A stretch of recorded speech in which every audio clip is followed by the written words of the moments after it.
In high school, he was being called the next LeBron James, averaged over 18 points in his rookie year, and 7 years later got the longest ban in NBA history. OJ Mayo was on track to be a star. He challenged Michael Jordan. So what happened? I'm gonna outline the 3 pieces that led to OJ Mayo getting kicked out of the league and what the NBA doesn't really like talking about. Starting with him trash talking MJ in high school. What is up, dudes? So that's bonus players. It's your boy MJ. OJ Mayo was basketball's next big thing. Sports Illustrated, like they did with LeBron, slapped OJ Mayo onto their magazine cover, dubbing him as the future and the next great in line. But in 03, Mayo wasn't getting ready to enter the NBA just yet because he was only a freshman in high school who was averaging an incredible 30 points a game for North College Hill in Ohio. He led the school to an impressive 21-1 record and 53-2 in the next 2 seasons, all while winning 3 consecutive state championships and becoming just the 2nd sophomore ever to win Ohio Mr. Basketball Award, a feat previously achieved by one LeBron James. OJ Mayo was doing things folks rarely witnessed before,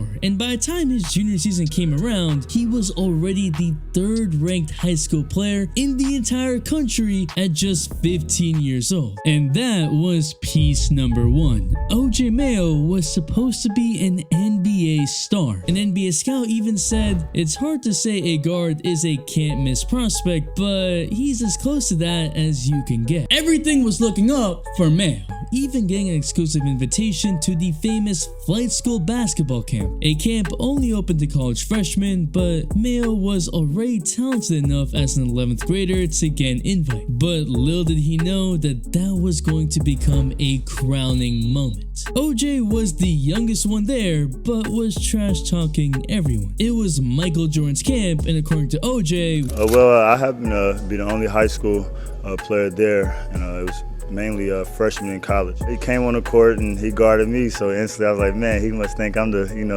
not the strong link over here. And so I got it going a little bit. When Michael Jordan was asked about what happened between him and OJ that day in camp, he said, I posted him up, I did everything. If I can ever show you that film, if you can ever ask him that, ask him about the thing that happened at my camp. But what did exactly happen? OJ Mayo made his mission to score on MJ. He had been in national spotlight with cameras following him, he graced magazine covers, he was exploding with ultra confidence, believing that he was on a throne of his own. And so he didn't back down, he got a few buckets, and the campers all began sounding off, cheering on Mayo.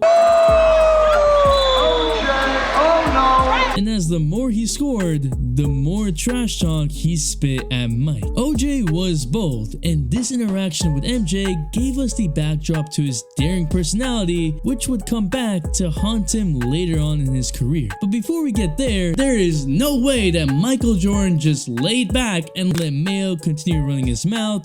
You may be the best high school player, but I'm the best player in the world. So what did Mike do? Yeah, he took it personally again, and MJ told all the campers, okay, now let me handle my business, before looking this 16-year-old kid square in the face and saying, I need all the campers, everybody to leave, let's clear the gym. Hey, yo! Yeah, MJ was determined, hitting fadeaway after fadeaway, jarring hand checking, dunks, getting physical on defense, all while saying, you better scream for mama. Bro was really sunning him live. Suddenly, OJ stopped chirping, wasn't doing much scoring, and watched MJ's eyes light up as he just kept backing down, scoring over Jordan's ruined careers with his trash talk. So OJ had awakened a beast. And while there's no footage of that game, MJ just destroyed him.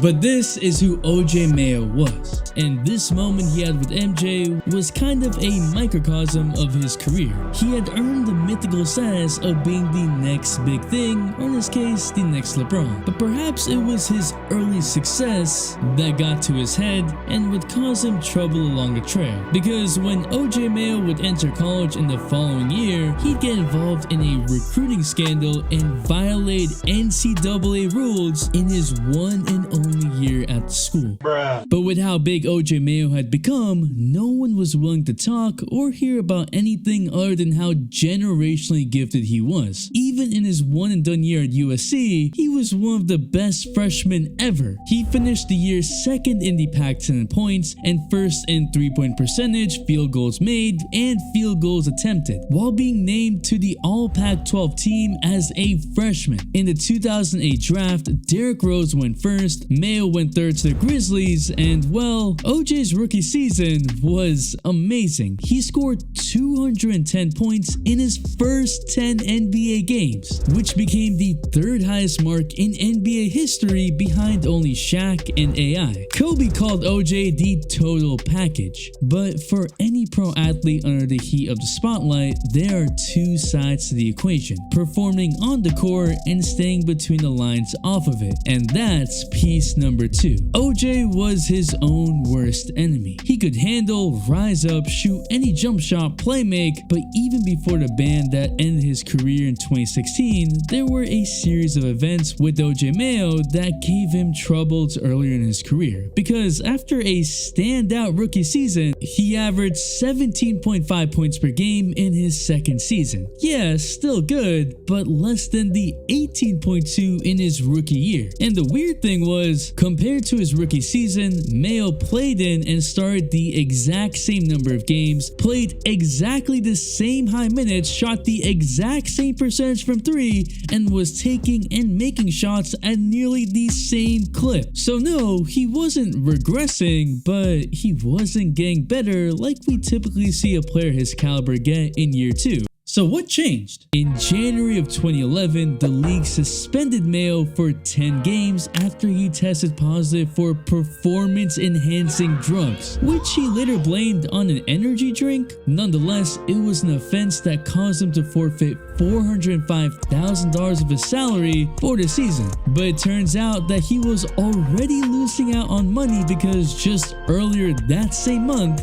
he got into a pretty serious fight with Tony Allen, the heart and soul of the Grizzlies, but not about basketball, and maybe even worse than the Draymond Green punch. On the Memphis Grizzlies team airplane, Mayo and Allen were playing a game of cards with around $1,500 on the line. OJ lost the game and Allen told him to pay up. He owed Tony Allen nearly $8,000 in total, but Mayo wasn't really feeling it and began talking trash to Allen, saying things like, "I'm way better than you," and "I was a lottery pick," and basically called Allen bad at basketball. So Tony Allen stood up, walked over to Mayo, and hit him right in the face, giving him a black eye, then finished the 1-2 combo. They had to be separated, and the Grizzlies chose to not comment publicly on the situation. Neither Allen nor Mayo were faced with any penalties for that fight, although the team kept Mayo out of the next game and Tony Allen started, so that was a downward spiral for the Grizzlies. The team and media wasn't exactly behind him. His minutes on the court began dropping considerably, going from starting every game,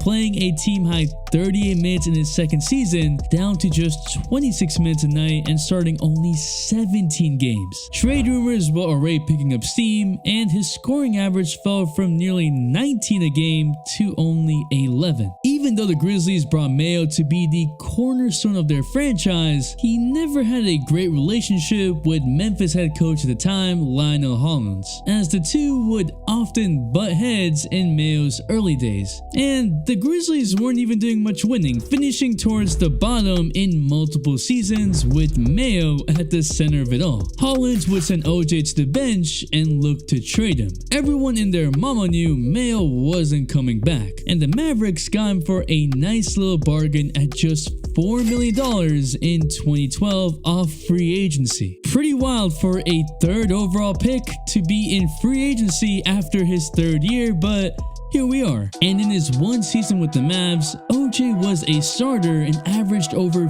15 a game, shooting 41% from three, and showing that he still had more than enough in his game to be an all-star caliber player in the NBA if he just kept working hard. But But OJ wasn't working hard. Boy, ain't no way, boy. And against his old team with the Mavs fighting to be above 500, Mayo went 1 of 6 from the field, and Mavs head coach Rick Carlisle absolutely destroyed him, saying, "I just want to see him show up. I just want to see him show up and compete." He didn't compete tonight, and even publicly said that Dallas tried everything they could to help him succeed, but he just didn't want it. And so virtually the same criticisms of Mayo in Memphis were now in Dallas. The problem was OJ Mayo. The Bucks signed Mayo to a 3-year, $24 million deal optimistically, but coach Larry Drew didn't trust him and was giving him DNPs. The Bucks went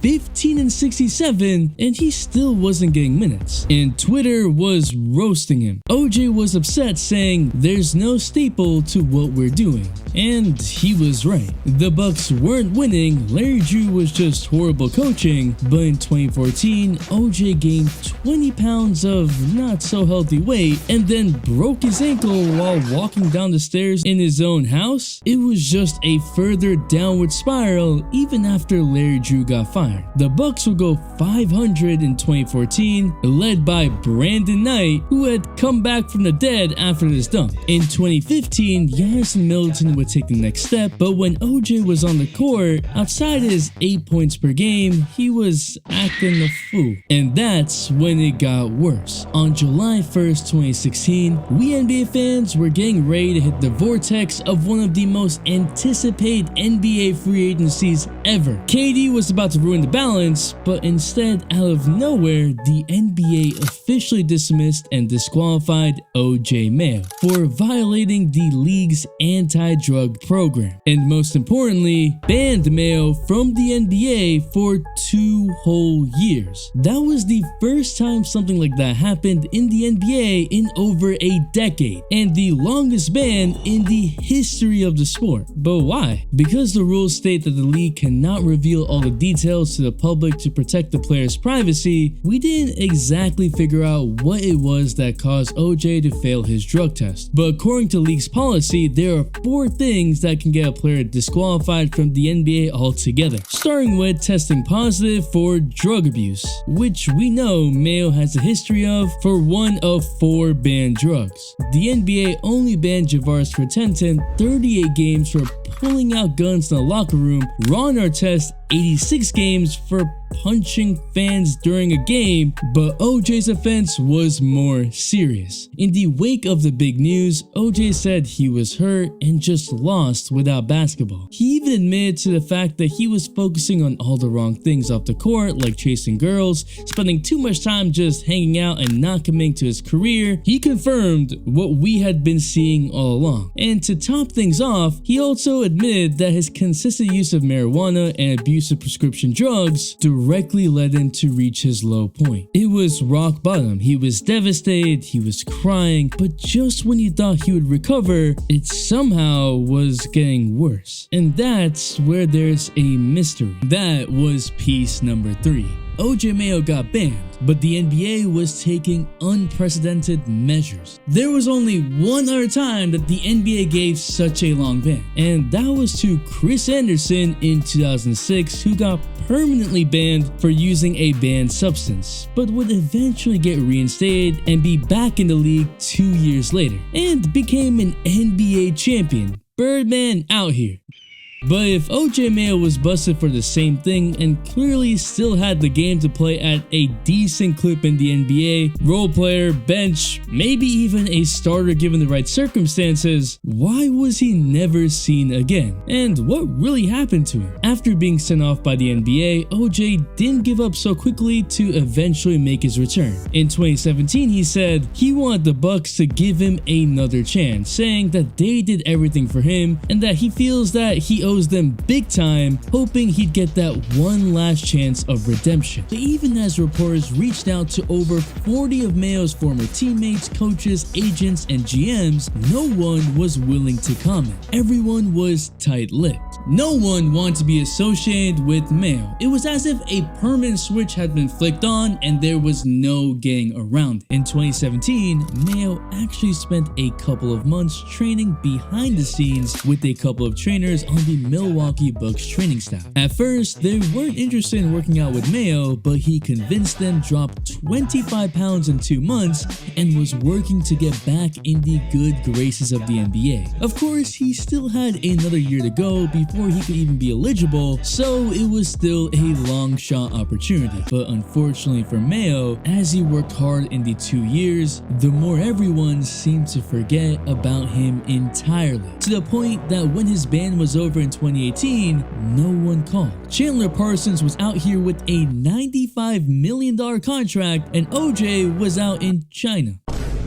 In 2019, he was averaging 28.4 points in the CBA. He would travel all over the place: Puerto Rico, Taiwan, On the free throw line for 2. Egypt. Transition defense, لكن Mayo. But wasn't giving up on his dream to get called back into the NBA. In 2021, OJ reposted a picture on Josh Gordon's reinstatement into the NFL, who was kicked out of the league for similar drug-related reasons. He saluted the NFL for giving their players a second chance and wished the NBA would do the same. It is weird that no team gave him any thought. And 5 years ago, just as he turned 30, the NBA wanted this to go away, and they got it. Now it's 2023 and everyone's forgotten about OJ Mayo. From the most popular high school player to the shadow realm of the NBA. Hype players up, but don't help them on the way. That ain't make sense. But OJ made his own bed and got the longest ban in NBA history. The all-day notification rush out goes to an OG day one, Maria Jo, who's just happy the Warriors trade Monte Ellis to the Bucks and not Curry. Thanks for the all-day support. If you want to know why Jeremy Lin got banned from the NBA, there's a video right here. And if you're still here, you're a real one, so comment hype so I know. It's your boy MJ, we out, and we vibe.